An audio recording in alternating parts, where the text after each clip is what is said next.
Welcome back to the third part of radio activity. इस video में हम लोग जितने भी इंपॉर्टेंट क्वेश्चंस हैं रेडियो एक्टिविटी से रिलेटेड, जो प्रीलिम पेपर्स में पूछे गए हैं, जो बोर्ड्स में पूछे गए हैं और जो अलग अलग टेक्स्ट बुक में पूछे गए हैं, तो वो हम डिस्कस करेंगे।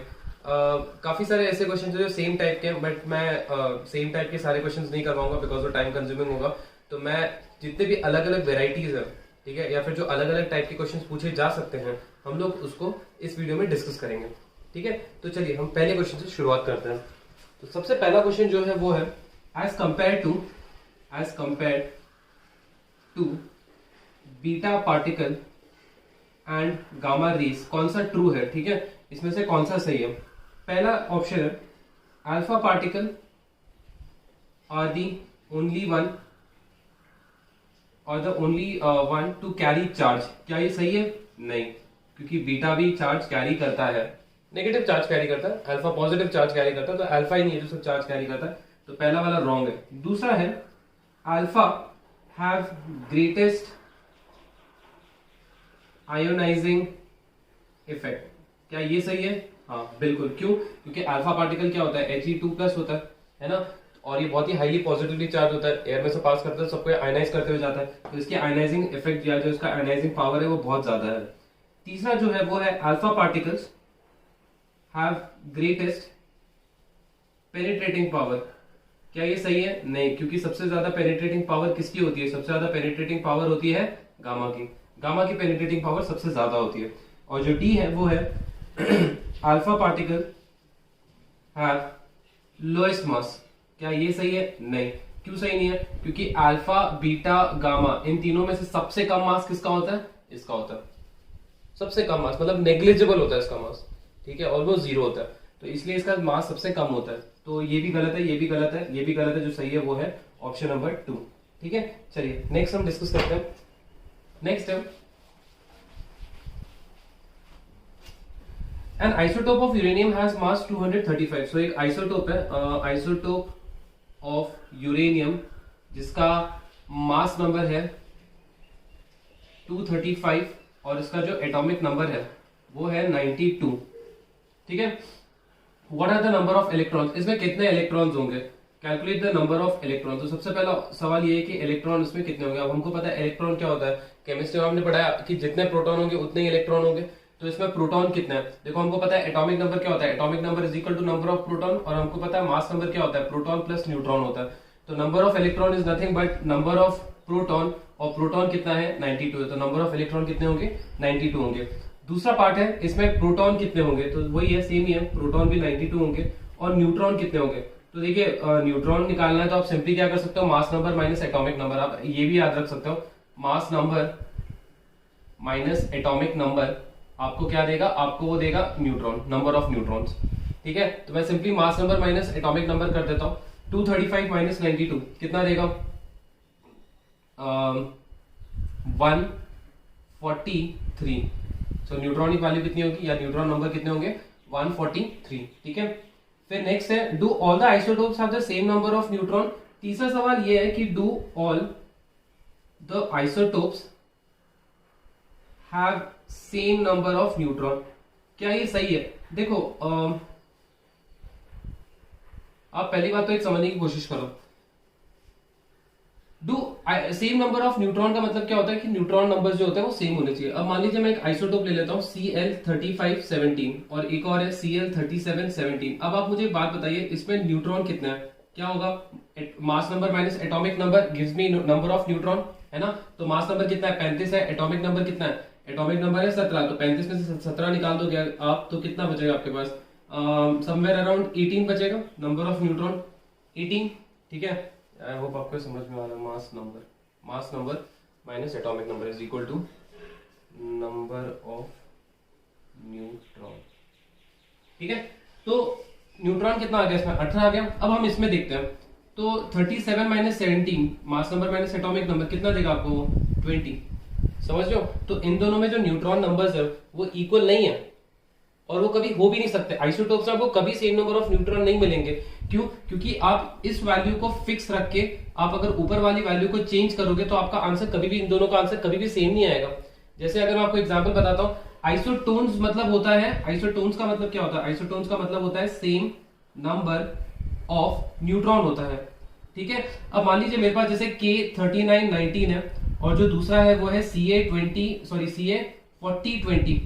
इसमें आएगा, इसमें atomic number minus mass number minus atomic number करूंगा तो इसमें न्यूट्रॉन वैल्यू 20 आएगी, और इसमें भी करूंगा तो कितना आएगा, 20 आएगा। इसमें हो सकता है, क्यों? क्योंकि आप एटॉमिक नंबर के साथ साथ आप मास नंबर को भी चेंज कर रहे हो। देख लो, एटॉमिक नंबर भी चेंज हो रहा है और मास नंबर भी चेंज हो रहा है, तो मेरा न्यूट्रॉन इसमें सेम आ सकता है, आइसोटोन्स में न्यूट्रॉन सेम आएगा। बट इस केस में पॉसिबल नहीं है, क्योंकि आप इन दोनों चीजों को फिक्स रख के आप सिर्फ ऊपर वाले वैल्यूज को अगर चेंज करोगे तो आपका आंसर कभी भी सेम नहीं आएगा। ठीक है, तो इसलिए न्यूट्रॉन वैल्यू कभी भी सेम नहीं होगी। तो आइसोटोप्स में कभी भी आपको सेम नंबर ऑफ न्यूट्रॉन नहीं मिलेंगे। समझ गए? और इसका जो चौथा पार्ट है वो है what is the number of proton and neutron in uranium 23892। तो इन लोगों ने पूछा है कि प्रोटॉन और न्यूट्रॉन कितना होगा अगर एलिमेंट जो है वो यूरेनियम 23892 है। Calculate the number of proton and neutron if the element is uranium 23892। तो बड़ा सिंपल है, प्रोटॉन कितना होगा, प्रोटॉन 92 होगा, और न्यूट्रॉन कितना होगा, न्यूट्रॉन पता है mass number minus atomic number, मास नंबर माइनस एटॉमिक नंबर, तो 238 माइनस 92 कर दो, कितना हो जाएगा, 8 में से 2 निकाल दो, 6 बचा, ये हो गया 4 और ये हो गया 146। ठीक है, समझ गए? सो इसमें नंबर ऑफ न्यूट्रॉन कितना होगा, 146। चलिए नेक्स्ट क्वेश्चन की तरफ बढ़ते हैं। नेक्स्ट क्वेश्चन है, give any two uses of radio, एक मिनट, हाँ ठीक है, give any two uses of radio activity. दो यूजेस ऑफ रेडियो एक्टिविटी, ये हम लोगों ने मैंने लास्ट वीडियो में डिस्कस कर चुका है कि what are the uses of radio activity. आपकी मर्जी, आप कोई भी यूजेस लिख सकते हो, सिर्फ 2 लिखने हैं, स्पेसिफाई किया इन लोगों ने। तो आप बोल सकते हो कि मेडिकल फील्ड में, इसको मेडिकल फील्ड में हम लोग यूज करते हैं 60 cobalt 27 for the treatment of cancer, है ना, for the treatment of cancer. और फिर आप क्या बोल सकते हो, आप बोल सकते हो gamma rays are used for sterilising bandages, needles, है ना, बैंडेजेस, नीडल्स, सिरिंज और बहुत सारे एक्सेट्रा। आपको जो भी लिखना है आप लिख सकते हो, काफी सारी चीजें लिख सकते हो। ठीक है, फिर give any 2 safety precautions while we must take while using nuclear energy. तो आप बोल सकते हो कि while working in nuclear power plant wear lead linen apron, क्योंकि लेड ही आपको गामा रेज से बचा सकता है। ठीक है, पहला।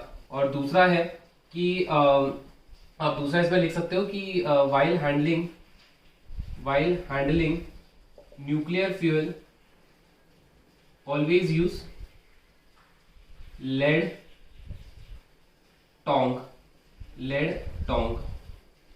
ठीक है, लेड टोंग मतलब वो जो बड़ा सा एक नहीं होता, जो बड़े से कैंची होते हैं ना, जो आप लोगों ने देखा होगा स्टील इंडस्ट्री में एक बड़ा सा कैंची होता है जिससे आप एक बड़े से मेटल पीस को उठाकर रखते हो। तो वो जो स्टील की जगह आप एक लेड टोंग यूज किया करो, ताकि आप न्यूक्लियर फ्यूल को एक जगह से उठाकर दूसरी जगह आपको रखना है। तो समझ गए? सो ये इसके 2 यूजेस हैं। नेक्स्ट है, how many alpha and beta particles need to be emitted to convert. Okay, तो ये आपका एक एलिमेंट है X214 और 85 है। तो इसमें पूछा है कि how many alpha and beta particles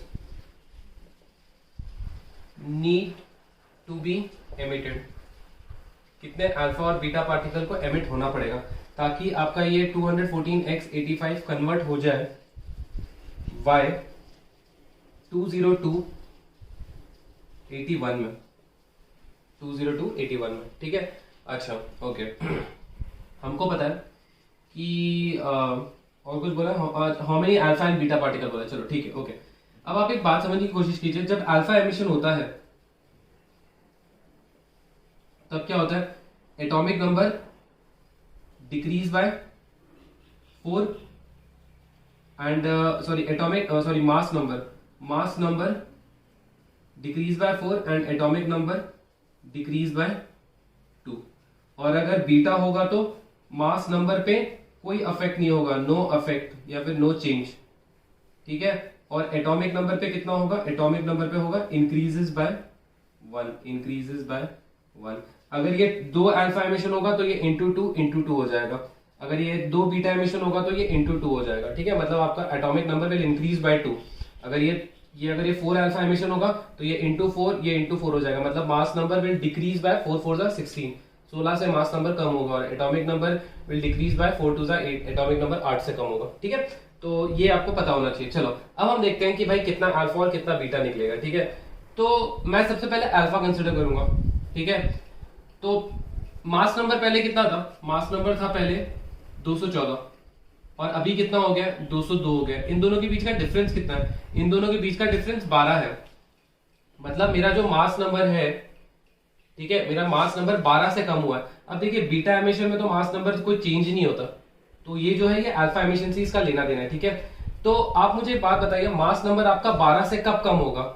अगर मान लीजिए एक अल्फा एमिशन होता तो मास नंबर 4 से कम होता, अगर 2 होता तो मास नंबर 8 से कम होता, अगर 3 अल्फा एमिशन होता तो मास नंबर 12 से कम होता। और यहाँ पर मास नंबर कितना कम हुआ है आपका, 12 से कम हुआ है ना, 214 डायरेक्ट 202 हो गया, तो मास नंबर कितना कम हुआ है, 12 से कम हुआ है। तो यहाँ पर मैं क्या लिखूंगा, 3 अल्फा एमिशन।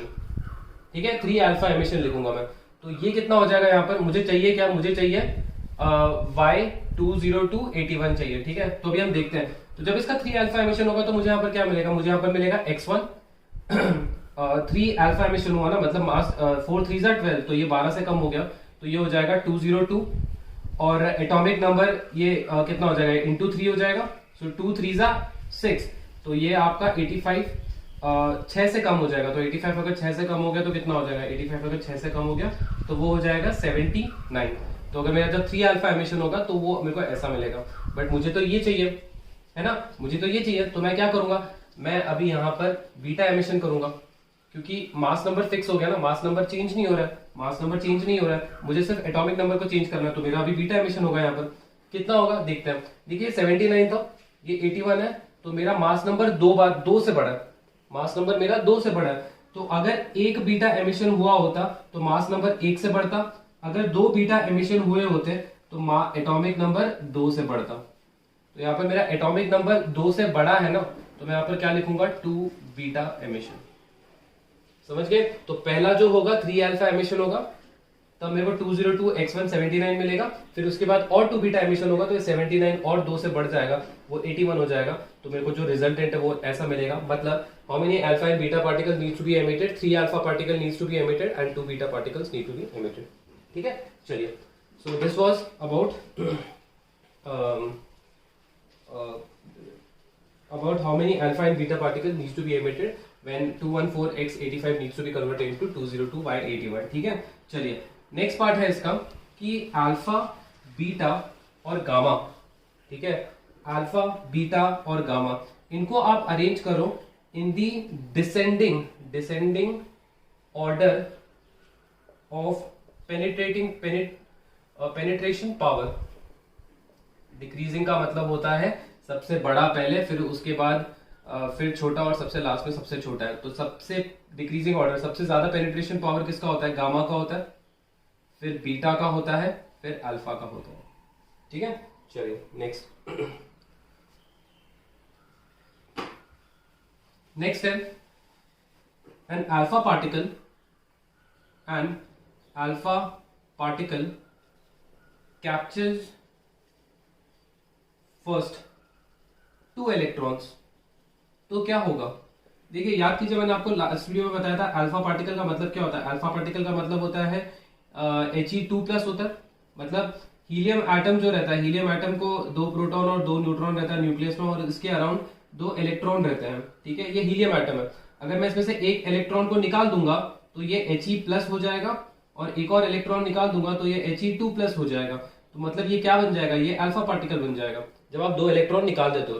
अगर आप इसको 2 इलेक्ट्रॉन वापस दोगे तो ये क्या बन जाएगा, अगर आप इसको 2 इलेक्ट्रॉन वापस दोगे, if you give 2 electrons to this, what will it become, it will become helium atom, है ना, ये हीलियम एटम बन जाएगा। समझ गए, हीलियम एटम क्यों बनेगा, क्योंकि अल्फा पार्टिकल मतलब He2+ होता है, मतलब इसने अपने 2 इलेक्ट्रॉन्स दे चुके हैं। अगर ये इसने अपने जो हीलियम एटम है, अगर वो अपने 2 इलेक्ट्रॉन किसी को दे देगा तो वो अल्फा पार्टिकल बन जाएगा। अगर आप वापस वही 2 इलेक्ट्रॉन उसको वापस कर दोगे तो वो हीलियम एटम बन जाएगा, उल्टा हो जाएगा, है ना। ठीक है, बट अगर मैंने मान लीजिए 1 इलेक्ट्रॉन दिया सिर्फ इसको, तो ये क्या हो जाएगा, ये He2+ है ना अल्फा पार्टिकल, अगर आप उसको 1 इलेक्ट्रॉन वापस कर दोगे तो ये क्या हो जाएगा, ये He+ हो जाएगा। आप एक और इलेक्ट्रॉन उसको वापस दे दोगे तो ये हीलियम एटम बन जाएगा। एक एटम निकाल दोगे तो ये He+ हो जाएगा। एक और एटम निकाल दोगे तो ये सॉरी एक और इलेक्ट्रॉन निकाल दोगे तो ये He2+ हो जाएगा, मतलब ये अल्फा पार्टिकल बन जाएगा, है ना। सो इसका आंसर क्या होगा, व्हेन 1 इलेक्ट्रॉन इज रिमूव्ड, इसका आंसर होगा He+। ओके, क्लियर है। चलिए नेक्स्ट क्वेश्चन है,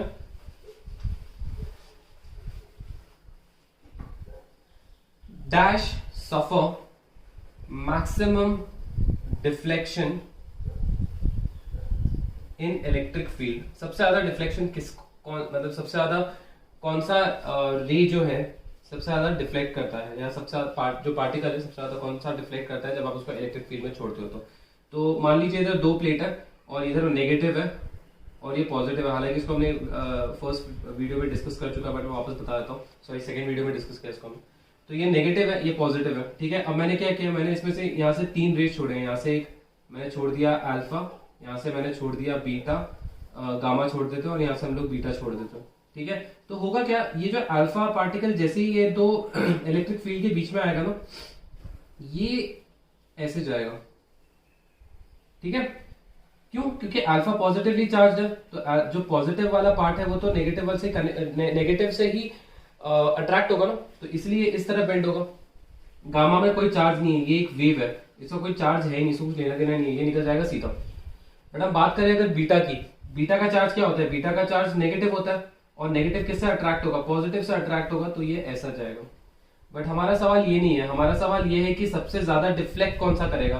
तो इसका आंसर क्या है, देखें ना, सबसे ज्यादा डिफ्लेक्ट ये कर रहा है, समझ रहे हो, सबसे ज्यादा डिफ्लेक्ट ये कर रहा है। ये तो एकदम धीरे धीरे धीरे धीरे धीरे धीरे धीरे डिफ्लेक्ट हो रहा है, और ये एकदम कितना, देखें ना कितना जल्दी डिफ्लेक्ट हो गया है ना, कितना जल्दी इसने टर्न ले लिया।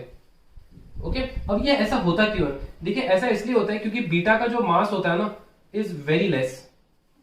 तो जैसे ये इलेक्ट्रिक फील्ड के अंदर आ जाएगा ना, पॉजिटिव ये जो पॉजिटिव चार्जेस है ना, ये क्या करेंगे, इसको अपनी तरफ खींचेंगे, क्योंकि इसका मास बहुत कम है ना, तो इसको अचानक से खींच लेंगे अपनी तरफ।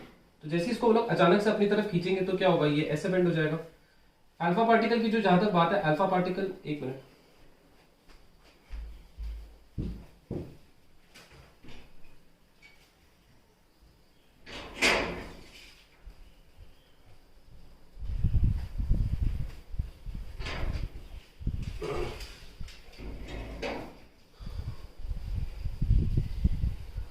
जहां तक अल्फा पार्टिकल की बात है, अल्फा पार्टिकल का जो मास है, अल्फा पार्टिकल का मास बहुत ज्यादा है, it's a very heavy element. तो क्या होगा, वो धीरे धीरे धीरे धीरे धीरे धीरे आराम आराम आराम आराम से अट्रैक्ट होगा, ठीक है। तो which will suffer a maximum deflection, beta will suffer a maximum deflection, ठीक है। और अल्फा जो है, अल्फा थोड़ा कम डिफ्लेक्शन करेगा, ठीक है। रीजन मैंने आपको बता दिया, व्हाई, बिकॉज बीटा का जो मास है it is very less as compare to alpha, hence it will deflect the most when it is placed in a electric field, ठीक है। चलिए नेक्स्ट क्वेश्चन, न्यूक्लियस X जिसका मास नंबर है 14 और जिसका एटॉमिक नंबर है 6, तो इसको अगर मेरे को रिप्रेजेंट करना है तो मैं ऐसे लिखूंगा, ऊपर मास नंबर आएगा और नीचे एटॉमिक नंबर आएगा, ठीक है ना। इसको मेरे को एक रिएक्शन में रिप्रेजेंट करना है, और उन लोगों ने बोला है कि दिस न्यूक्लियस जो एक X है, it has converted into Y जिसका मास नंबर है 14 और एटॉमिक नंबर है 7। तो इसको एक रिएक्शन के फॉर्म में लिखिए। तो यहाँ पर आप देख सकते हैं कि यहाँ पर जो एक एमिशन हुआ है वो बीटा एमिशन हुआ है। क्यों? क्योंकि आपका मास नंबर सेम है बट आपका एटॉमिक नंबर वेरी हो गया, ठीक है। तो जाहिर सी बात है, मैं इधर बीटा एमिशन लिखूंगा तो मैं इधर लिखूंगा बीटा -1 0, ठीक है, प्लस एंटाई न्यूट्रिनो, ठीक है, एंटाई न्यूट्रिनो, ताकि जो लेफ्ट हैंड साइड है राइट हैंड साइड है वो बैलेंस हो सके, इसलिए मैं यहाँ पर एक एंटाई न्यूट्रिनो डाल देता हूँ, ठीक है। तो जो बीटा एमिशन का रिएक्शन जब आप लिखोगे तो वो ऐसा लिखोगे। ओके, क्लियर है। नेक्स्ट है, if a radioactive substance is oxidized, अगर मैं एक रेडियोएक्टिव सब्सटेंस को ऑक्सीडाइज करूंगा तो what changes would you expect to take place in the nature of radioactivity? तो उन लोगों ने पूछा है कि does nature of radioactivity changes, क्या रेडियो एक्टिविटी में कोई चेंज होगा अगर मैं इसको ऑक्सीडाइज करूंगा तो देखिए, सबसे पहले तो आप समझने की कोशिश कीजिए, ऑक्सीडाइजेशन एक केमिकल प्रोसेस है, ठीक है, और इसका जो पूरा लेना देना है वो है इलेक्ट्रॉन के साथ जो घूमते हैं आउटर ऑर्बिट में। ठीक है, बट अगर आप रेडियो एक्टिविटी को देखोगे, what is radio activity? Radio activity has is a nuclear phenomena. ये एक न्यूक्लियर फिनोमेना है, क्योंकि इसका जो पूरा लेना देना होता है वो होता है न्यूक्लियस में। ठीक है, जैसे मान लीजिए अगर आपके पास एक जैसे आपके पास अगर एक रेडियो एक्टिव एलिमेंट है, ये रेज एमिट कर रहा है, ठीक है, ये अपने रेडिएशन हर जगह पे दे रहा है। ठीक है ना, इसको मैं कितना भी हीट करूं, चाहे इसको मैं हीट करूं, high pressure, high temperature, strong electric field, strong magnetic field, इन सब के अगर मैं बीच में भी रखूंगा मैं इसको, तो इसका जो नेचर ऑफ रेडिएशन है या जो इसका जो एमिशन हो रहा है उस पर कोई अफेक्ट नहीं पड़ेगा। क्यों? क्योंकि ये जितने भी फैक्टर्स है ना, ये अफेक्ट करेंगे उसके केमिकल प्रोसेस को या फिर उसके इलेक्ट्रॉन्स को अफेक्ट करेंगे जो आउटर ऑर्बिट में घूम रहे हैं। ठीक है, तो इसमें से जो रेडियो एक्टिविटी या जो रेडियो एमिशन हो रहे हैं ना, उस पर कोई अफेक्ट नहीं पड़ेगा। क्यों? क्योंकि ये जो प्रोसेसेस है, ये प्रोसेसेस सारे अफेक्ट करते हैं the movement of electron around the nucleus. ठीक है, तो वो उनको अफेक्ट करेगा, इनके रेडिएशन में कुछ अफेक्ट नहीं करेगा। तो इसका मतलब क्या है? इसका मतलब सिंपली यही है कि ये जो रेडियो एक्टिव एमिशन है, it has to do everything with the nucleus because it's a nuclear phenomena. ठीक है, तो रेडियो एक्टिविटी एक न्यूक्लियर फिनोमेना है, उसका आउटरमोस्ट ऑर्बिट, आउटरमोस्ट इलेक्ट्रॉन जो होते हैं उनके साथ उसका कुछ भी लेना देना नहीं है। ठीक है, सो क्वेश्चन ये पूछा है कि क्या अगर मैं रेडियो एक्टिव एलिमेंट को ऑक्सीडाइज करूंगा तो रेडियो एक्टिविटी कुछ चेंज होगा? नहीं, रेडियो एक्टिविटी पे कोई चेंज नहीं होगा। क्यों? क्योंकि ऑक्सीडाइज एक केमिकल प्रोसेस है जिसका लेना देना है इलेक्ट्रॉन से, जो एक आउटर ऑर्बिट में है। ठीक है, बट हमारा जो रेडियो एक्टिविटी है वो एक न्यूक्लियर फिनोमेना है, सो इसका जो लेना देना है न्यूक्लियस से है। तो आप चाहे उसको ऑक्सीडाइज करो, हीट करो, कुछ भी करो, वो इलेक्ट्रॉन भी अफेक्ट होने वाला है, न्यूक्लियस पे कोई अफेक्ट नहीं होने वाला, इसलिए जो रेडियो एक्टिव एमिशन है उस पर कोई अफेक्ट नहीं पड़ने वाले। ठीक है, चलिए नेक्स्ट क्वेश्चन है, an atomic nucleus X is composed of 84 proton and 128 neutron। ठीक है, सो 84 प्रोटॉन है एंड 128 न्यूट्रॉन है, और सवाल यह है कि इसने एक अल्फा पार्टिकल एमिट किया है, इसने एक अल्फा पार्टिकल को एमिट किया है। रिएक्शन लिखना है, तो बड़ा सिंपल है, एटॉमिक नंबर नीचे आता है और एटॉमिक नंबर हमको पता है it is equal to proton, so ये 84 हो जाएगा। और जो मास नंबर है, मास नंबर क्या होगा? मास नंबर होगा प्रोटॉन प्लस न्यूट्रॉन।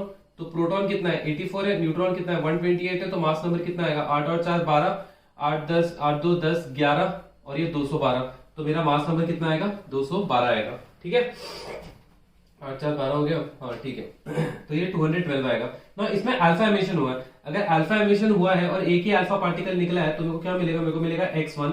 ठीक है, अल्फा में क्या होता है? अल्फा में ये 2 से कम हो जाता है और ये 4 से कम हो जाता है, तो अगर ये 2 से कम हो गया तो ये कितना हो जाएगा? 82, और अगर ये 4 से कम हो गया तो ये कितना हो जाएगा? 208।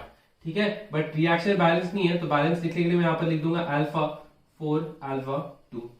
ओके, 4 अल्फा 2, तो ये मेरा रिएक्शन है। आप चाहते हो यहाँ पर कुछ एनर्जी भी लिख सकते हो थोड़ा बहुत। ओके, क्लियर है? So this is the reaction, the element X is then heated, what will be the change in the reaction। तो ये जो एलिमेंट है इसको मैंने हीट किया है, तो कोई आपको रेडियो एक्टिविटी में कोई चेंजेस दिखाई देंगे? नहीं।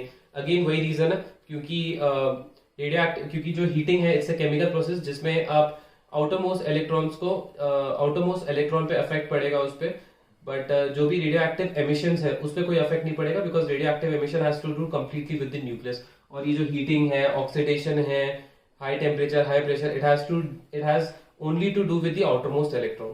ठीक है, तो इसका न्यूक्लियस से कुछ लेना देना ही नहीं है, समझिए। और अगर न्यूक्लियस से कुछ लेना देना नहीं है तो रेडियो एक्टिव एमिशन पे कोई अफेक्ट ही नहीं पड़ेगा।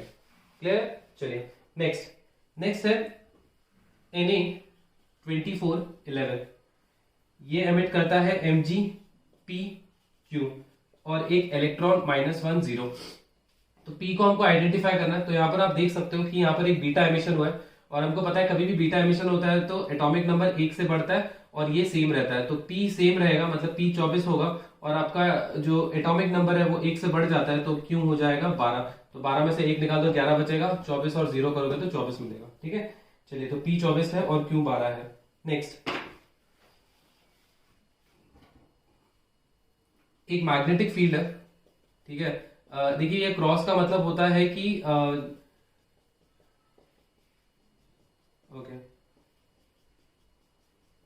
क्रॉस का मतलब होता है कि सारे मैग्नेटिक फील्ड लाइन अंदर की तरफ जा रहे हैं। जैसे आपको पता है एरो होता है ना, एक एरो, ठीक है, एरो के पीछे क्रॉस होता है, राइट? तो अगर आप पीछे से एरो को देखोगे तो आपको क्रॉस दिखाई देगा, मतलब सारे मैग्नेटिक फील्ड लाइन अंदर की तरफ जा रहे हैं। अगर मैग्नेटिक फील्ड लाइंस बाहर की तरफ आ रहे होते हैं तो ये क्रॉस की जगह डॉट डॉट डॉट होता, क्योंकि अगर आप इस एरो को सामने से देखोगे तो आपको डॉट दिखाई देगा। ठीक है, तो जब ये मैग्नेटिक फील्ड लाइन बाहर आते हैं तब ये डॉट डॉट रहता है, और जब ये अंदर रहते हैं तो वो क्रॉस क्रॉस दिखाई देता है। ठीक है, तो यहाँ पर इन लोगों ने क्या बोला, यहाँ पर इन लोगों ने अल्फा बीटा गामा इन तीनों रेस को पास किया। तो होगा क्या, देखिए अगर मैं अल्फा रे को पास करूंगा ना, तो जो अल्फा रे है ना, अल्फा रे कुछ गया है ऐसा। ठीक है, मतलब इन लोगों ने एक्चुअली आइडेंटिफाई करने के लिए बोला है ए, और एक उन लोगों ने जो बोला है वो बोला है बी, और एक जो निकला है वो उन लोगों ने बोला है सी। तो इसमें इन लोगों ने बोला व्हाट आर आइडेंटिफाई एबीसी। ठीक है, तो यहाँ पर ध्यान दीजिए, हमको एबीसी को आइडेंटिफाई करना है। ठीक है, नाउ सी, जाहिर सी बात है सी हो सकता है गामा, क्योंकि gamma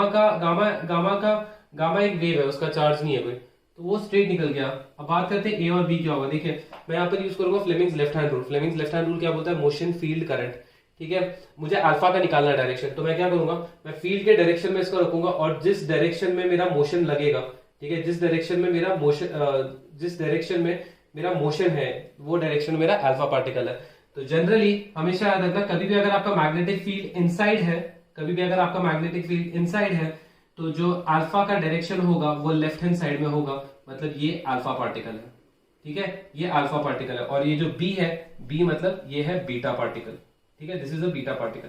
now again beta particle बहुत ज्यादा बेंड होगा और अल्फा पार्टिकल कम बेंड होगा, तो बीटा विल बेंड या फिर डेविएट द मोस्ट। ठीक है, बेंड और deviate the most, alpha will deviate the most. ठीक है, चलिए नेक्स्ट क्वेश्चन। नेक्स्ट है what do you mean bye background radiation.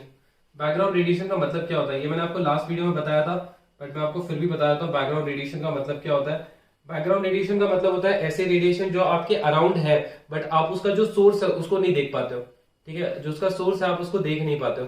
तो इसको अगर मैं उसको डिफाइन करना है तो मैं इसको लिख देता हूं। बैकग्राउंड रेडिएशन का मतलब होता है रेडियो एक्टिव रेडिएशन। कौन कौन से रेडियो एक्टिव रेडिएशन होते हैं, alpha, beta and gamma, to which we are exposed even in absence of visible radioactive source। मतलब उसका जो रेडियो एक्टिव सोर्स है वो मुझे नहीं पता है, बट उसकी जो रेज है हमारे अराउंड है, तो उनको हम बोलते हैं बैकग्राउंड रेडिएशन। तो बैकग्राउंड रेडिएशन दो तरीके के होते हैं, एक होता है इंटरनली या फिर इंटरनल, और एक होता है एक्सटर्नल। ठीक है, तो उन लोगों ने जो पहला सवाल पूछा, उन लोगों ने ये पूछा कि व्हाट आर बैकग्राउंड रेडिएशन, तो हम लोग उसको डिफाइन कर चुके हैं। Name one internal source. तो इसका जो इंटरनल सोर्स है वो क्या है, इसका जो इंटरनल सोर्स है आप बोल सकते हो K40, पोटेशियम बोल सकते हो या फिर कार्बन भी बोल सकते हो। ठीक है, K40 या फिर C14। और इसका जो एक्सटर्नल है वो क्या है, एक्सटर्नल है कॉस्मिक रेडिएशन या फिर सोलर रेडिएशन। ठीक है, सोलर रेडिएशन, ये दो इसके एक्सटर्नल सोर्स है। इंटरनल मतलब होता है एक ह्यूमन बॉडी के अंदर, ह्यूमन बॉडी के अंदर भी काफी सारे क्या बोलते हैं रेडिएशंस होते हैं, जैसे पोटेशियम हो गया, कार्बन हो गया। एक और रहता है जो होता है रेडियम, जो बहुत ही ज्यादा पाया जाता है बोन्स में। ठीक है, so these are the internal and these are the external. Okay, चलिए ये था 3 मार्क्स का। नाउ नेक्स्ट पार्ट है इसमें what are the uses of radio isotopes. कल ही हम लोगों ने पढ़ा था रेडियो आइसोटोप्स के बारे में। रेडियो आइसोटोप्स का मतलब क्या होता है, रेडियो आइसोटोप्स का मतलब होता है आइसोटोप्स ऑफ सम एलिमेंट्स जिनका atomic, isotopes of some elements having atomic number less than 82 are found to be radioactive, और इन्हीं को हम लोग क्या बोलते हैं, इन्हीं को हम लोग बोलते हैं रेडियो आइसोटोप्स। ठीक है, तो रेडियो आइसोटोप्स का यूज क्या है, what are the use of radio isotopes. Radio isotopes को हम लोग यूज करते हैं एज अ ट्रेसर यूज करते हैं। याद है मैंने कल आपको बताया था, रेडियो आइसोटोप्स को हम लोग यूज करते हैं tracer to identify any type of brain tumour और ब्लड क्लॉट। ठीक है, याद है मैंने कल डिस्कस किया था रेडियो आइसोटोप्स के बारे में। मैंने पिछले वीडियो में बताया था कि कौन कौन से रेडियो आइसोटोप्स होते हैं। ठीक है। तो वो रेडियो आइसोटोप्स एक ट्रेसर का काम करते हैं जो हमको हेल्प करते हैं आइडेंटिफाई करने में कोई ब्रेन ट्यूमर है या फिर ब्लड क्लॉट है। ठीक है, so that is the one use of radio isotopes. तो ये दोनों क्वेश्चन 3 मार्क्स के थे। ठीक है, चलिए नेक्स्ट क्वेश्चन। सर्टेन न्यूक्लियस ए जिसका मास नंबर है 238 और जिसका एटॉमिक नंबर है 92 is radio active and it becomes a nucleus B जिसका मास नंबर है 234 और ये है 90। ठीक है, तो कौन सा हुआ है? जाहिर सी बात है अल्फा एमिशन हुआ। ठीक है, बताने की जरूरत है नहीं, सिंपल है। और इन लोगों ने बोला है कि explain how you have arrived at the answer. तो आप बोल सकते हो since the proton has decreased by 2 and neutron also has decreased by 2। ठीक है, also has decreased by 2। So the emission of 2 proton and emission of 2 neutron is only possible when there is a emission of alpha particle from the nucleus। ठीक है, and as we can see that the element B, the proton of the element B has reduced by 2 and also the neutron of the element B has reduced by 2, therefore the alpha emission has taken place। ठीक है, आप इसको थोड़ा अच्छा English में लिख सकते हो। फिर नेक्स्ट है explain how you have arrived at the answer. मैंने आपको बता दिया है। ठीक है, state the form the reaction. तो दिस इज द रिएक्शन, यहाँ पर मैंने बता दिया है बी और यहाँ पर मैंने अल्फा 4 अल्फा 2 लिख दिया। आप चाहे तो यहाँ पर आप हीलियम भी लिख सकते हो, कोई फर्क नहीं पड़ेगा। ठीक है, आप चाहे तो यहाँ पर हीलियम भी लिख सकते हो। ठीक है, बट मैं जनरली इसको अल्फा लिखना थोड़ा प्रेफर करता हूँ। ठीक है, चलिए नेक्स्ट क्वेश्चन है the atom of same elements having the same atomic number but different mass number। same atomic number but different mass number। Isobar का मतलब क्या होता है? आइसोबार का मतलब होता है सेम बार। बार का मतलब ऊपर वाली चीज। तो दो एलिमेंट है, अगर इनका ऊपर वाला सेम है मतलब same mass number but different atomic number. समझ लो, ऊपर वाला क्या होता है? ऊपर वाला मास नंबर होता है ना, तो मास नंबर सेम है बट एटॉमिक नंबर डिफरेंट है, वो होता है आइसोबार। तो सवाल पूछा है atoms of the same element having the same atomic number but different mass number. तो same atomic number but different mass number, ये क्या होता है? ये होता है, ये आइसोबार होता है, तो ये हो जाएगा आइसोटोप्स। इसको हम बोलते हैं आइसोटोप्स। ठीक है, चलिए नेक्स्ट है the radiation with the maximum penetrating power. आप लोगों को पता है इसका आंसर क्या होगा? गामा होगा। ठीक है, नेक्स्ट कंप्लीट द रिएक्शन। एक रिएक्शन दिया, इसको हमें कंप्लीट करना। देख लेते हैं। आपके पास एक्स है, पहला हुआ है अल्फा, फिर बना है x1, फिर बना है गामा, फिर बना है x2, फिर हुआ है बीटा, फिर हुआ है x3, फिर हुआ है अल्फा और फिर आपको लास्ट में जाकर मिला है x4 जो है 20682। ठीक है, तो आपको बताना है कि x, x1, x2, x3 क्या है। ठीक है, चलिए उल्टा शुरू करते हैं। ठीक है, हमको पता है कि अगर हम ऐसे जाएंगे तो 4 कम होगा बट अगर हम ऐसे जाएंगे तो 4 बढ़ेगा, है ना यार। अगर आपके पास यूरेनियम 23692 है, अगर इसमें अल्फा एमिशन हुआ है तो मेरे को क्या मिलेगा? मेरे को मिलेगा x 23490 मिलेगा। तो जब मैं ऐसा जाऊंगा तो 4 कम हो रहे हैं और नीचे से 2 कम हो रहे हैं। अगर ऐसा जाऊंगा तो सॉरी ये 232 है, सॉरी। ठीक है, तो अगर मैं इस तरफ जाऊंगा तो 2 कम हो रहे हैं और 4 कम हो रहे हैं और अगर ऐसा जाऊंगा तो 4 बढ़ेंगे और 2 बढ़ेंगे, है ना। मतलब मास नंबर 4 से बढ़ेगा और एटॉमिक नंबर 2 से बढ़ेगा। तो मैं जब ऐसा जाऊंगा तो यहां से बढ़ना शुरू होगा। ठीक है, अल्फा के लिए। तो देखते हैं, ये 206 है तो ये हो जाएगा 210 और ये 82 है तो ये हो जाएगा 84। अगर आप ऐसे देखोगे तो ये 2 से कम हुआ, ये 4 से कम हुआ, मतलब मेरा सही है। ठीक है, अब हम बात करते हैं बीटा की। बीटा में क्या होता है? बीटा में 1 से इंक्रीज होता है।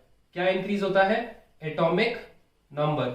जब आप ऐसे जाते हो तो जब आप ऐसे जाओगे तो 1 कम होगा, तो यहां पर कितना होगा? ये 83 होगा।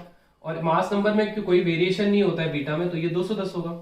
ठीक है, अब हम बात करते हैं गामा एमिशन में। देखिए गामा में ना ही चार्ज है, ना ही इसका कोई मास है, कुछ भी नहीं है। तो इसमें जब गामा रेडिएशन एमिट होता है तो रिएक्शन में कोई चेंज नहीं होता, जैसा है वैसा ही, जैसा न्यूक्लियस है वो वैसा ही रहेगा। तो ये 210 83 ही रहेगा। ठीक है, अब हम बात करते हैं अल्फा एमिशन की। तो मैं उल्टा जा रहा हूं। ठीक है, तो अगर ऐसा जाता तो एटॉमिक नंबर 2 से कम होता, मास नंबर 4 से कम होता। अब मैं ऐसे जा रहा हूं तो ये 4 से बढ़ेगा, तो ये हो जाएगा 214 और ये हो जाएगा 85। तो ये आपका आंसर है। Okay, clear. चलिए नेक्स्ट है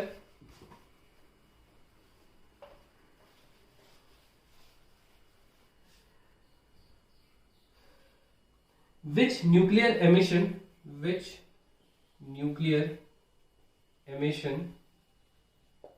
produces isobars?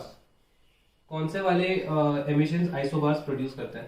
पहला है अल्फा, दूसरा है बीटा, तीसरा है गामा और चौथा है न्यूक्लियर। ठीक है, अब यहां पर ध्यान से समझने की कोशिश कीजिए। आइसोबार का मतलब क्या होता है? आइसोबार का मतलब होता है same mass number but different atomic number, ठीक है, समझने की कोशिश कीजिए।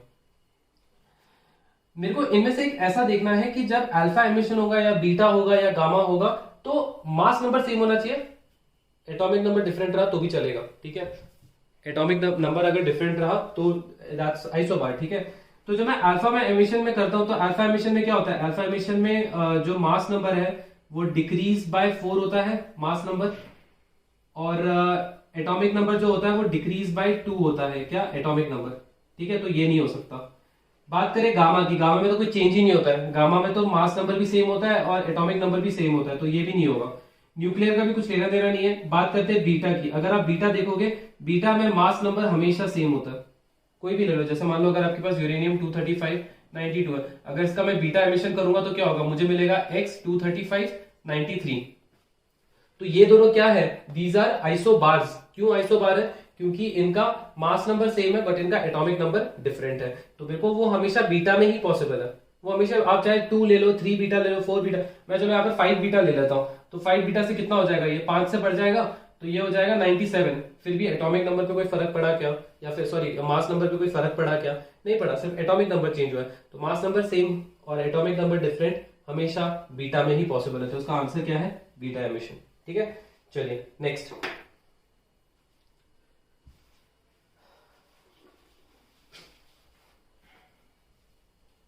ओके, नेक्स्ट है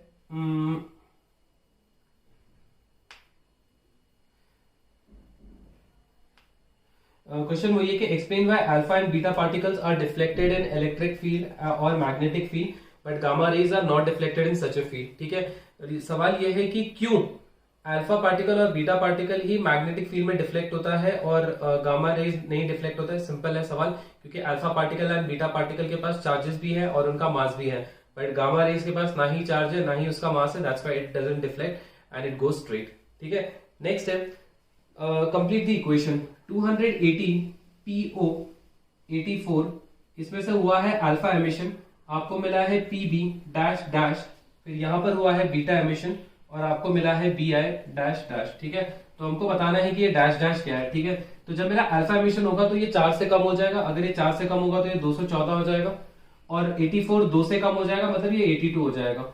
ठीक है, सो दिस विल बी 82। अब मेरा बीटा एमिशन हुआ है तो बीटा एमिशन में ये तो सेम ही रहेगा, तो ये 214 हो जाएगा, और ये 1 से बढ़ जाएगा तो ये कितना हो जाएगा? 83। समझ गए? तो बस ये रिएक्शन इसमें और था नहीं कुछ। ठीक है, नेक्स्ट अगेन सेम क्वेश्चन है, विच न्यूक्लियर एमिशन प्रोड्यूसेस आइसोबार? तो आंसर क्या होगा इसका? Beta emission. याद रखना, आइसोबार जो प्रोड्यूस करता है वो बीटा है, बीटा एमिशन, क्योंकि बीटा एमिशन में मास नंबर कभी वेरी नहीं करता। ठीक है, सिर्फ एटॉमिक नंबर 1 से बढ़ता है। ओके, नेक्स्ट है सोडियम 24।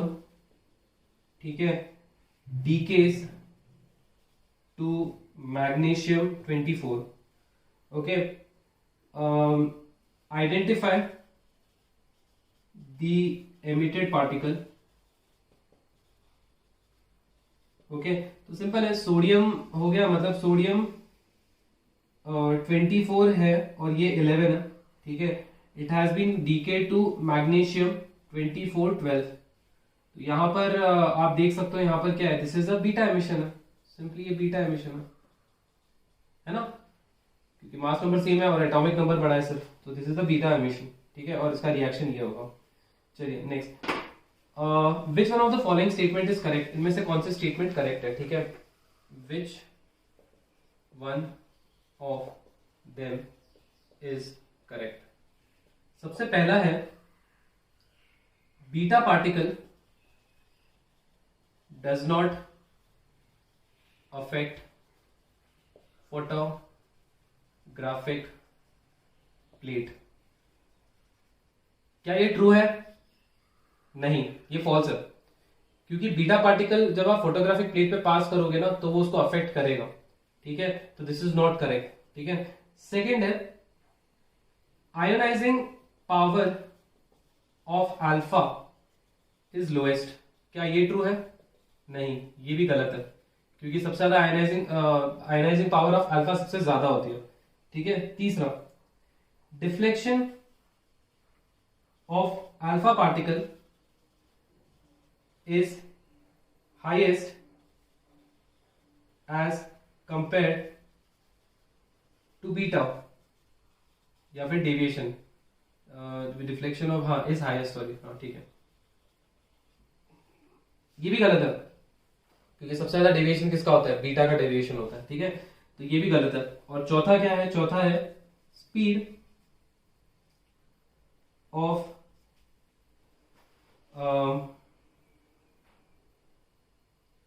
एक मिनट, ये क्या है? ओके ठीक है, sorry, speed of beta is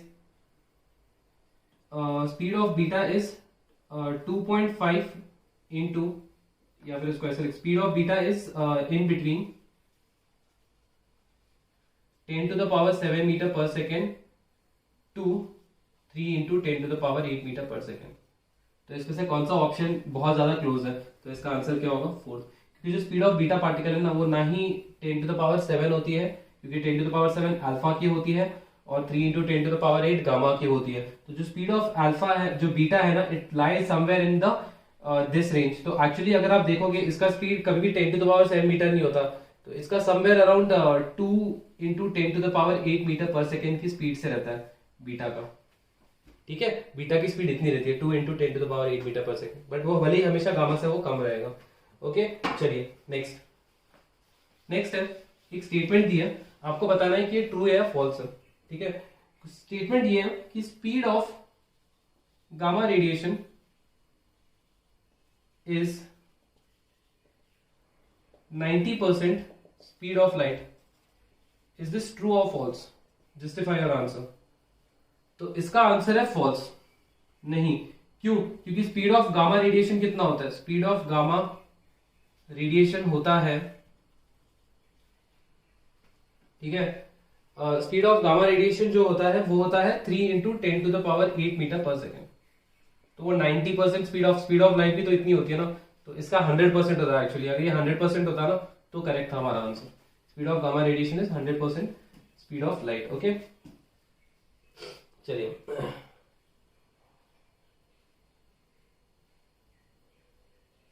okay, next है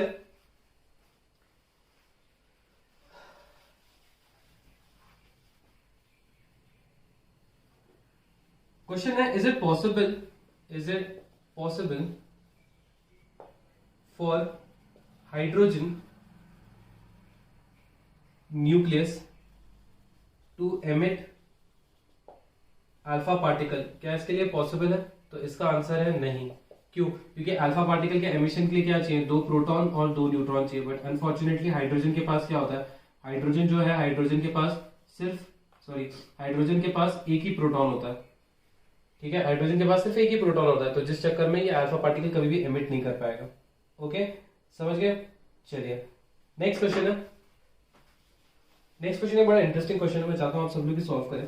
क्वेश्चन ये कि यूरेनियम 23892 काफी बार डिसइंटीग्रेट हुआ है, बहुत बार डिसइंटीग्रेट हुआ है, एक बार इंटीग्रेट हुआ है, फिर वापस एमिशन हुआ है, फिर एक बार इंटीग्रेट हुआ है, और इतना सारा एमिशन होने के बाद फाइनली जो मुझे एलिमेंट मिला है वो मिला है लेड 20682।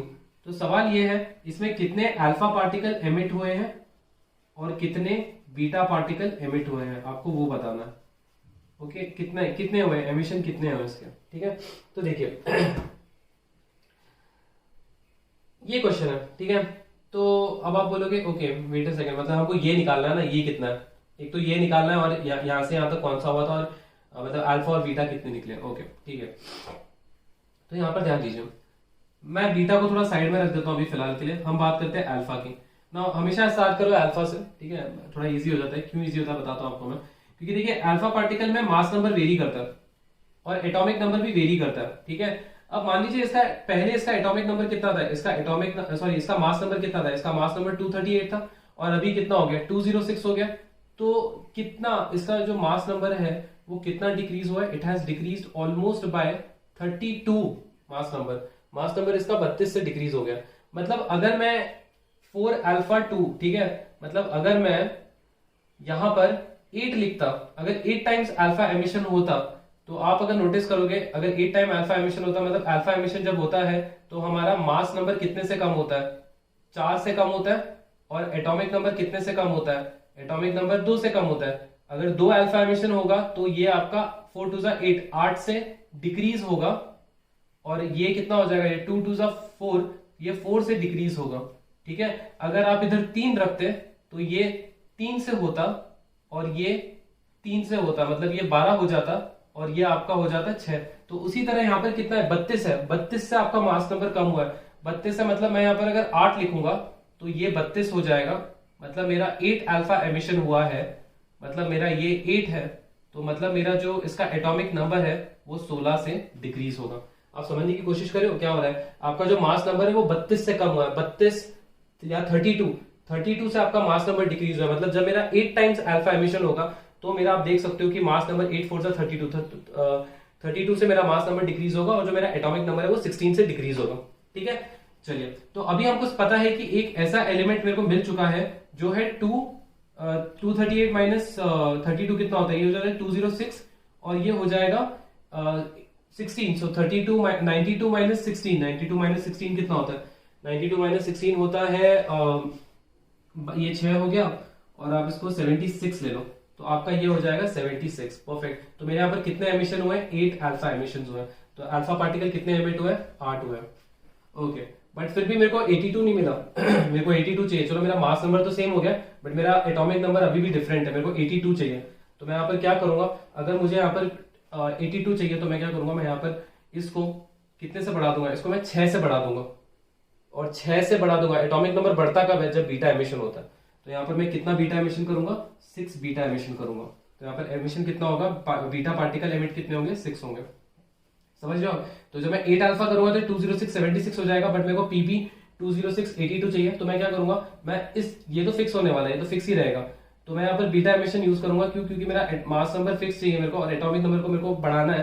तो मैं यहाँ पर 6 बीटा यूज करूंगा, क्योंकि मेरे को 6 से बढ़ाना है, तो इसलिए that's why 6 beta use. Beta particle emit will be 6 and alpha particle emit will be 8। Okay, चलिए नेक्स्ट है, अगेन सेम क्वेश्चन है, व्हाट आर बैकग्राउंड रेडिएशन, आपको बता चुका हूं मैं। Arrange alpha beta gamma in the biological damage caused by them. सबसे ज्यादा जो बायोलॉजिकली डैमेज अगर मैं बोलूं एक्सटर्नली जो सबसे ज्यादा डैमेज करता है वो है गामा, और अगर इंटरनली आएगा क्वेश्चन में तो आप लिख देना उसको अल्फा है वो, बट इंटरनली जनरली कभी पूछते नहीं है, तो जनरली वो आपको एक्सटर्नली पूछते हैं। सो बायोलॉजिकली डैमेज जो सबसे ज्यादा आपको करेगा वो गामा करेगा, ठीक है। तो सवाल यही है कि arrange the alpha beta gamma radiation. Mostly अगर आपको कभी अगर उन लोगों ने आपको एक्सटर्नली भी नहीं दिया है ना, तो आप समझ जाना कि वो गामा ही है। अगर आपको उन लोगों ने एक्सटर्नली नहीं दिया, बोला है कि which of them causes the highest biological damage, तो आप लोग गामा ही लिखना, ठीक है। जब तक वो स्पेसिफाई नहीं करते कि इंटरनली, ठीक है, तब तक। जब वो इंटरनली स्पेसिफाई करेंगे तब आपको अल्फा लिखना, बट जब तक स्पेसिफाई नहीं किया तब आप गामा यूज करो उसको, ठीक है। सो arrange the alpha beta gamma radiation in the degree descending order of the biological damage cause by that. तो सबसे ज्यादा डैमेज कॉज करता है अल्फा, फिर उसके बाद डैमेज कॉज करता है बीटा, और जो लास्ट में जो सबसे ज्यादा डैमेज कॉज करता है वो है गामा, फिर है बीटा, और जो लास्ट में कॉज करता है वो है अल्फा, ठीक है। गामा, बीटा और alpha. Give any one medical use of radio activity, आप लिख सकते हो 60 cobalt 27 for the treatment of cancer, ठीक है। Mention any one safety that you should take while handling radio active material. पहन लेना वो कौन सा एप्रॉन है, लेड लाइनन एप्रॉन पहना करो जब आप न्यूक्लियर पावर प्लांट में जाते हो, तो बस खत्म, समझ गए। नेक्स्ट है, a radio active source is kept at the center of an evacuated spherical vessel made of wood, ठीक है। out of the alpha beta and gamma radiation name the radiations which are safe, ठीक है। तो मैं यहाँ पर लिख देता हूं, radio active source is kept at the center of spherical vessel, ठीक है, made of वुड।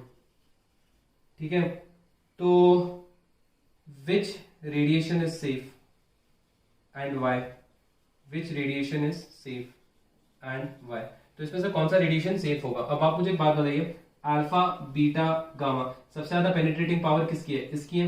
मैंने आपको बताया था ना, ये ऑलमोस्ट सारे मटेरियल से निकल जाएगा सिवाय लेड के, लेड इसको रोक सकता है। और लकड़ी अगर आप देखोगे, लकड़ी के थ्रू तो ये इजीली आराम से पास हो जाएगा। बात करते हैं हम बीटा की, बीटा को भी जो रोक सकता है वो एल्यूमिनियम रोक सकता है। ठीक है, और जहां तक लकड़ी की बात की जाए तो ये भी लकड़ी को क्रॉस कर देगा। बट जो अल्फा है, अल्फा का पेनिट्रेटिंग पावर सबसे कम है, इसका पेनिट्रेटिंग पावर इतना कम है कि इसको एक जो थिन कार्ड है वो भी इसको स्टॉप कर देगा, एक पेपर का शीट भी इसको स्टॉप कर देगा। तो ये तो लकड़ी है यार, ये तो डेफिनेटली इसको स्टॉप कर देगा। So which radiation is same, which radiation is safe and why, तो मतलब हम कौन से रेडिएशन से बचे रहेंगे, हम अल्फा रेडिएशन से बचे रहेंगे, बट बाकी दोनों से एक्सपोज हो जाएंगे क्योंकि इनका पेनिट्रेटिंग पावर बहुत ज्यादा है। ठीक है, समझ गए। So this is the answer for this question. Okay, चलिए नेक्स्ट क्वेश्चन। नेक्स्ट क्वेश्चन है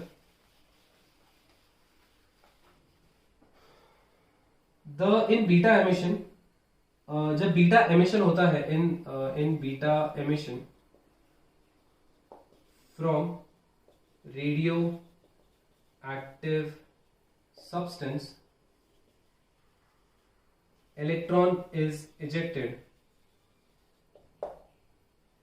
this electron comes from, this electron comes from, कहां से आता है ये इलेक्ट्रॉन।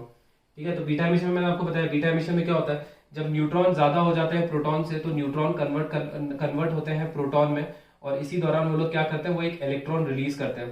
ठीक है, इसी दौरान वो लोग क्या करते हैं, ये एक इलेक्ट्रॉन रिलीज करते हैं। तो ये हो जाता है आपका ये आपका 1 0 हो जाता है, यहाँ पर ये 1 1, और ये यहाँ पर ये 0 -1 हो जाता है। ठीक है, समझ गए। तो सवाल ये है कि ये जो इलेक्ट्रॉन निकलता है वो आता कहाँ से। अब आप मुझे बात बताइए, न्यूट्रॉन कहाँ पर है, न्यूक्लियस के अंदर है, प्रोटॉन कहाँ पर है, न्यूक्लियस के अंदर है। तो जब न्यूट्रॉन प्रोटॉन में कन्वर्ट होने की कोशिश करेगा तो एक इलेक्ट्रॉन एमिट होगा, तो वो इलेक्ट्रॉन का एमिशन कहाँ से होगा, न्यूक्लियस से होगा। ठीक है, अब हम ऑप्शन देखते हैं क्या क्या है। सबसे पहला ऑप्शन है outer most orbit of atom, नहीं, ऑर्बिट से तो इसको कुछ लेना देना है ही नहीं रेडियो एक्टिविटी का। इनर ऑर्बिट, नहीं। सरफेस ऑफ सब्सटेंस, बिल्कुल नहीं। तो लास्ट ऑप्शन क्या है, लास्ट ऑप्शन है न्यूक्लियस ऑफ एटम। जी हाँ, न्यूक्लियस ऑफ एटम, क्योंकि पूरा रेडियो एक्टिविटी का लेना देना है न्यूक्लियस से। समझ लो, अल्फा का लेना देना न्यूक्लियस से, बीटा का लेना देना न्यूक्लियस से। ठीक है, तो मैंने आपको बता दिया कि जो इलेक्ट्रॉन एमिशन होता है बीटा एमिशन के टाइम, वो कहां से होता है, न्यूक्लियस ऑफ द एटम से होता है। ठीक है, बीटा एमिशन के टाइम। चलिए नेक्स्ट क्वेश्चन है, how many neutrons are there in 14C6 atom. तो मैंने आपको बताया मास न्यूट्रॉन नंबर कैसे निकालते हैं, न्यूट्रॉन निकालते हैं मास number minus atomic number.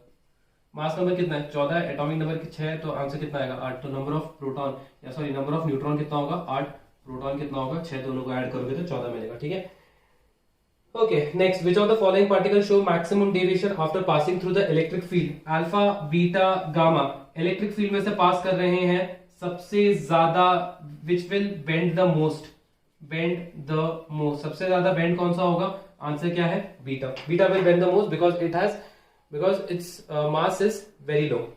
Okay, next, atomic number of radioactive element is not changed. Atomic number of radioactive element is not changed when it emits. हाँ, atomic number does not change when it emits. कौन सा होगा, आपको क्या लगता है, बड़ा simple है इसका आंसर। अल्फा से एटॉमिक नंबर चेंज होता है, 2 से कम होता है। बीटा से एटॉमिक नंबर 1 से बढ़ता है। गामा से, तो इसका आंसर क्या होगा, गामा का, क्योंकि गामा से ना ही एटॉमिक नंबर पे कोई फर्क पड़ता है, ना ही एटॉमिक नंबर में कोई चेंज आता है, ना ही मास नंबर में चेंज आता है। तो इसका आंसर क्या होगा, गामा होगा। और जो लास्ट है वो है नन ऑफ दीज है। तो ठीक है, नेक्स्ट, हीलियम न्यूक्लियर पार्टिकल्स। ठीक है, helium nuclear particles, helium nuclear particles are called, क्या बोलते हैं इसको। तो आंसर इसका क्या होगा, इसका आंसर होगा अल्फा पार्टिकल। क्यों, क्योंकि मैंने आपको बताया अल्फा पार्टिकल का मतलब क्या होता है, अल्फा पार्टिकल का मतलब होता है न्यूक्लियस, 2 प्रोटॉन 2 न्यूट्रॉन। अगर इसके अराउंड 2 इलेक्ट्रॉन्स घूम रहे हैं तो ये क्या है, ये हीलियम एटम है।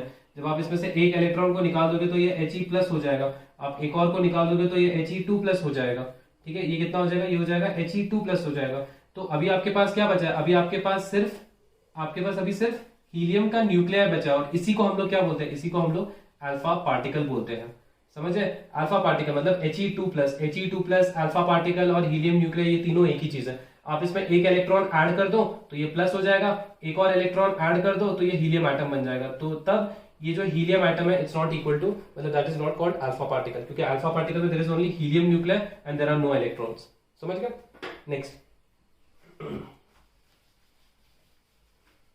नेक्स्ट है 222RN88 POXY प्लस He। अरे यार ये क्वेश्चन लिखा भी क्यों, कितना सिंपल है। x की वैल्यू कितनी होगी 218, क्योंकि 4 से कम हो जाएगा क्योंकि अल्फा एमिशन हुआ है, और y कितना होगा, y होगा 86। ठीक है, चलिए आगे बढ़ते हैं।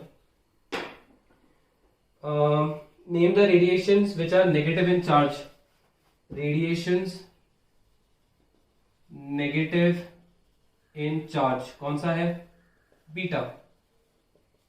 ठीक है, हाईएस्ट पेनिट्रेटिंग पावर गामा, और doesn't affect, do not affect mass number या फिर एटॉमिक नंबर, वो भी कौन सा है, वो भी है गामा। समझ गए? Okay, next. Okay, same question है। Radioactive substance is oxidise, what changes would you expect to take place in its radioactivity. Radioactivity पे कोई चेंज नहीं होगा, because oxidisation is a chemical process and has to do with the orbital electron, while radioactivity is a nuclear phenomena, therefore oxidation does not affect the nuclear process and hence there is no effect in the radioactivity. ठीक है, simple है, कुछ नहीं है इसमें। Same question है उसके बाद भी, एक मिनट, कहाँ गया।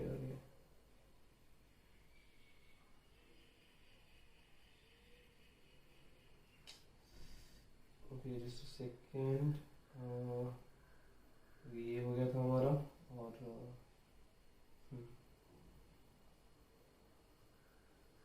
ठीक है, सेम क्वेश्चन है। 50 ग्राम तो इसमें नहीं है। और radiation suffering maximum deflection in the magnetic field, again beta ही है।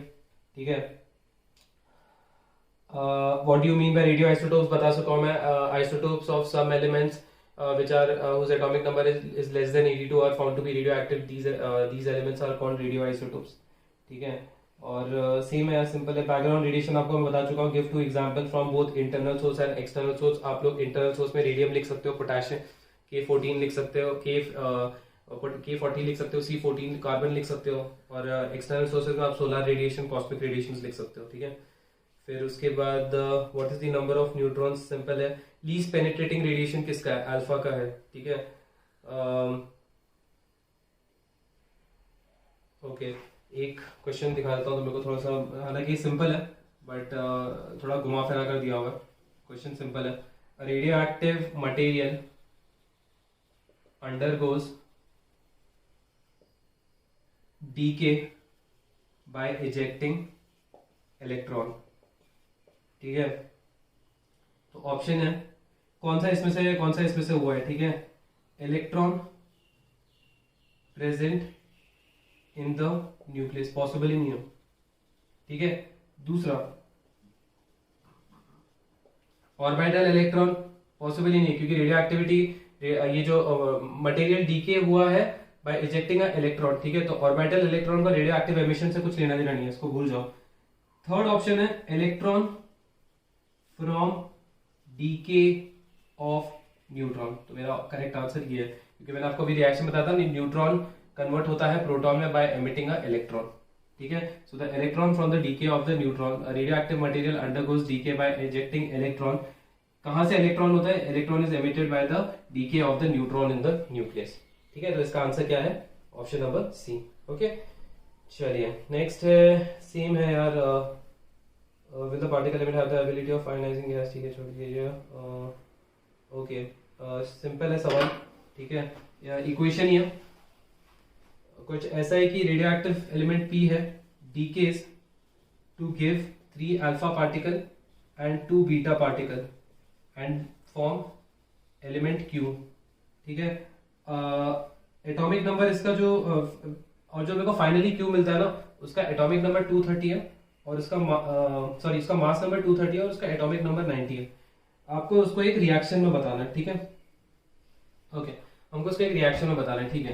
तो P है, P डीके हुआ है, इसने पहले 3 अल्फा दिया, फिर मेरे को एक एलिमेंट मिला, फिर इसने 2 बीटा दिया और फिर मेरे को एक एलिमेंट मिला। तो मेरे को आइडेंटिफाई करना है P क्या है, ठीक है। तो मैं यहाँ पर लिख देता हूँ Q 230 90, समझ गए। तो 2 बीटा एमिशन हुआ है, तो जाहिर सी बात है मैं यहाँ पर ले लेता हूँ एक एक्स एलिमेंट ले लेता हूँ। तो 2 बीटा एमिशन में मास नंबर पे कोई वेरिएशन नहीं होता, तो ये 230 हो जाएगा। तो मैं इस तरफ जा रहा हूँ, तो यहाँ पर ये 92 होगा, सॉरी 88 हो जाएगा, सॉरी माय बैड। क्योंकि मैं ऐसे जाऊंगा तो एटॉमिक नंबर बढ़ता है ना, ऐसे जाऊंगा तो एटॉमिक नंबर कम होता है। तो कितना एटॉमिक नंबर मेरा कितना से कम होगा, 88, 2 से कम होगा क्योंकि 2 बीटा एमिशन हुआ। बात करते हैं पी की। 3 अल्फा है, 3 अल्फा का मतलब होता है 3 4 अल्फा 2, मतलब 4 3 12, ठीक है। अगर मैं इस तरफ जाऊंगा तो मेरा 12 से कम होगा, और अगर इस तरफ जाऊंगा तो मेरा 12 से बढ़ेगा। तो 230 में 12 अगर ऐड कर दोगे तो ये हो जाएगा 242, ठीक है। और सिमिलरली 3 2 6, तो मतलब मेरा जो, अगर मैं ऐसे जाऊंगा तो मेरा 6 से कम होगा, और अगर मैं ऐसे जाऊंगा तो मेरा 6 से बढ़ेगा। तो 88 प्लस 6 कितना होगा, 88 प्लस 6 हो जाएगा 94। तो आपका ये आंसर है कि the element P will have atomic mass as 242 and atomic number as 94, ठीक है। ओके, चलिए। So during the alpha emission, mass number and atomic number decreases by 2, mass number decreases by 2 and atomic number decreases by 4, mass number remains same। हाँ same है, तो इसका answer क्या होगा, alpha emission में mass number decreases by 4 and atomic number increases decreases by 2, sorry decreases by 2। Simple है ही नहीं कुछ उसमें, ठीक है। सेम है, सिंपल है और सिमिलर है। What beta decay, what is the name of the element when alpha particle gains 2 electron? तो इसका आंसर क्या होगा, अल्फा पार्टिकल मतलब He2+ होता है, एक इलेक्ट्रॉन ले लिया प्लस हो गया, एक और इलेक्ट्रॉन ले लिया हीलियम एटम बन गया। तो आंसर क्या होगा, हीलियम एटम, ठीक है। Next, dash is the least penetrating radiation. Okay, ठीक है।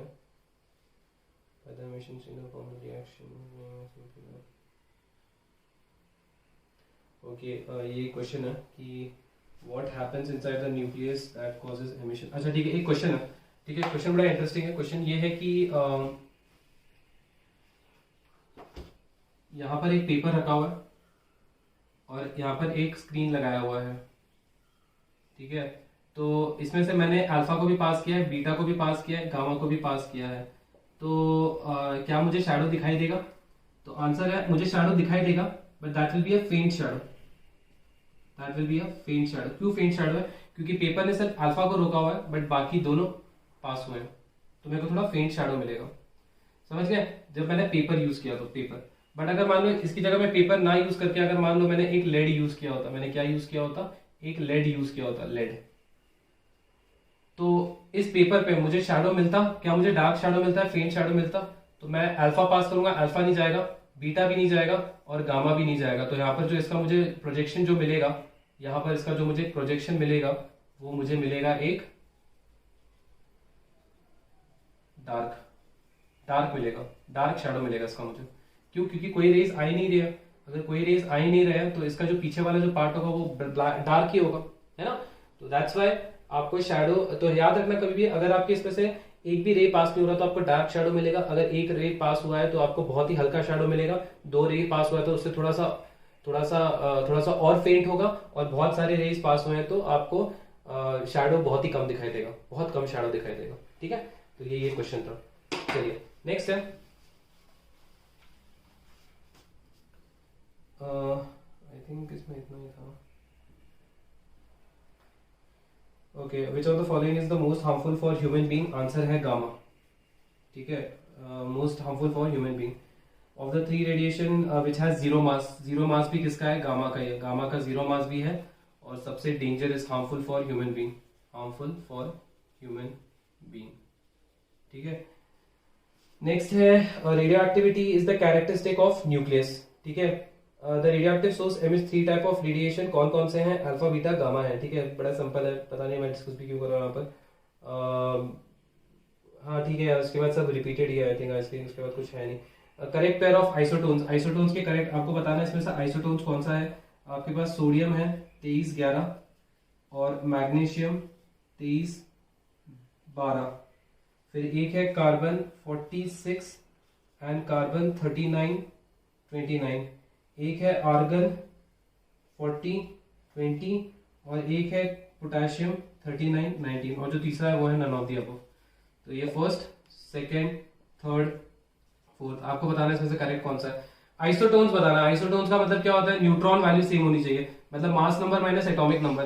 तो इसमें कितना आएगा? इसमें आएगा 12, इसमें कितना आएगा? 11, सेम नहीं है। इसमें आएगा 40 माइनस 6 कितना हो जाएगा? 34, इसमें कितना हो जाएगा? ये हो जाएगा 10, तो ये दोनों भी सेम नहीं है। 40 माइनस 20, 20, 39 माइनस 19, 20, तो इन दोनों में न्यूट्रॉन वैल्यू सेम है, तो दैट्स व्हाई ये एक आइसोटोन है। ठीक है, दिस इज आइसोटोन। चलिए, तो ओके, तो आई थिंक यही सारे इंपॉर्टेंट क्वेश्चन थे, क्योंकि बाकी जो क्वेश्चन थे वो सब रिपीटेड है। ठीक है, तो ठीक है, तो आई थिंक जितने भी इंपॉर्टेंट क्वेश्चंस हैं इस चैप्टर से रिलेटेड हमने वो सारे डिस्कस कर चुके हैं। आई होप आपको कोई प्रॉब्लम नहीं होगी इस चैप्टर में, बट फिर भी अगर आपको प्रॉब्लम है तो आप प्लीज उसको मुझ तक बताइए। मैं उसको डेफिनेटली एक वीडियो, स्पेशल वीडियो बनाकर मैं उसमें आपको उस जो डाउट है आपके उसको सॉल्व कर दूंगा। ठीक है, तो मेरी साइड से रेडियो एक्टिविटी के लिए इतना ही था। तो हमारा जो रेडियो एक्टिविटी का सेशन है वो इस वीडियो में समाप्त हो जाता है। अब जो मैं अगला वीडियो बनाऊंगा वो बनाऊंगा मैं हाउस होल्ड सर्किट पे, उससे रिलेटेड जितने भी क्वेश्चंस हैं हम उसको डिस्कस करेंगे। और उसके बाद जो हम चैप्टर डिस्कस करेंगे वो है इलेक्ट्रोमैग्नेटिज्म। तो हमारा पैटर्न कुछ ऐसा रहेगा कि अभी मैंने रेडियो एक्टिविटी खत्म कर दिया, इसके बाद हमारा हाउस होल्ड सर्किट रहेगा, फिर हम लोग इलेक्ट्रोमैग्नेटिज्म करेंगे, फिर हम लोग कैलोरीमेट्री करेंगे, और लास्ट में हम लोग साउंड का जो छोटा सा पार्ट है उसको हम खत्म करके हमारा एक पूरा जो सिलेबस है वो खत्म हो जाएगा। ठीक है, so that's it from my side in radio activity. Thank you so much and have a wonderful day. Bye.